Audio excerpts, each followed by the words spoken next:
বাংলাদেশের প্রথম নারী প্রধানমন্ত্রী ও বিএনপি চেয়ারপারসন বেগম খালেদা জিয়ার মৃত্যুতে যুক্তরাজ্যের লন্ডনের বাংলাদেশ হাইকমিশনে শোক বই উন্মুক্ত করা হয়েছে।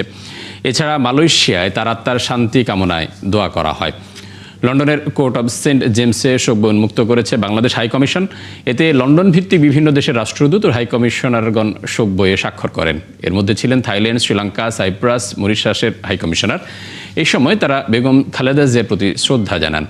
এছাড়া বিএনপি চেয়ারপারসনের প্রতি শ্রদ্ধা জানাতে শোক বইয়ে স্বাক্ষর করেছেন যুক্তরাজ্য বিএনপির নেতাকর্মীরা।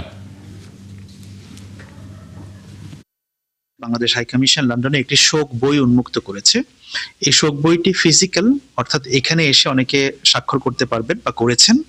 এছাড়া অনলাইনেও বিভিন্ন দেশের রাষ্ট্রদূত এবং হাইকমিশনারদের জন্য উন্মুক্ত করা। দেশনেত্রী বেগম খালেদা জিয়া, ওনার বইটা সাইন করতে আমরা আসছি। যদি না আসি, এটা অসম্পূর্ণ কিছু রয়ে যাবে। আমাদের দায়িত্ব অনেক কিছু আছে, উনি যা রেখে গেছেন আমাদের জন্য, দেশ ও জাতির জন্য।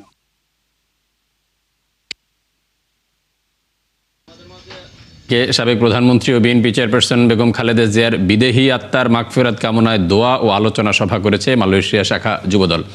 রবিবার বাদ আসর কুয়ালালামপুরের দানাকোতারে দোয়ায় যোগ দেন কয়েকশো মানুষ। এই সময় বক্তারা বেগম খালেদা জিয়ার গৌরবময় নেতৃত্বের স্মৃতিচারণ করেন।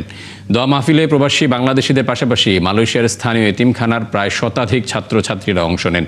এছাড়া উপস্থিত ছিলেন যুবদল মালয়েশিয়া শাখার প্রতিষ্ঠাতা সভাপতি নাসির উদ্দিন, প্রতিষ্ঠাতা সাধারণ সম্পাদক মিনহাজ মণ্ডল ও মহানগর যুবদলের সাধারণ সম্পাদক BM রাসেল রানা সহ অনেকেই। বেগম খালেদা জিয়া আমাদের মাঝে আসলে নেই, এটা আমাদের খুব ভাবতে অভাব লাগতেছে। দলের নেত্রী বলা হয় না, পুরো বাংলাদেশের নেত্রী বলা হয়। কারণ উনি বাংলাদেশের ক্ষেত্রে, বাংলাদেশের স্বাধীনতা সার্বভৌমত্বের ক্ষেত্রে কোনোদিন উনি আপোস করেন নাই।